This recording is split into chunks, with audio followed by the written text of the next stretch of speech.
Boa noite, estamos aqui diretamente da TV Mojubá, junto com a Grace, que é professora da Academia Fátima Helva. Ela faz uma performance muito boa aqui na academia e a Grace vai falar um pouquinho do trabalho dela para nós. Está feliz hoje aqui comemorando o aniversário da Fátima Helva?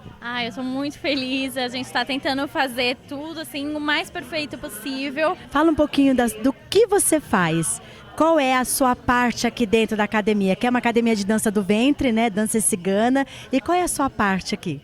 A minha parte ela é um pouco diferente. A Fátima ela sempre gostou de muita diversidade na dança. Então ela sempre gostou de fusões, de misturar estilos de dança. E eu sou justamente uma dança bem diferente, que é o chair dance. Que ela é uma dança sensual, envolvente, que trabalha todo o corpo e expõe um lado mais feminino da mulher, um poder. Ele realça um poder feminino que muitas vezes a gente deixa guardado. Além disso, eu também sou professora de Tribal Fusion e eu estou nessa academia há uns 10 anos. Então a gente sempre procura aperfeiçoar o nosso trabalho, sempre busca qualidade para poder oferecer para as nossas alunas.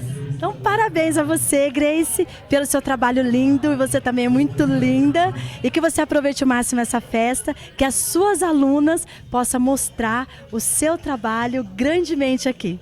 Parabéns. Namastê. Namastê.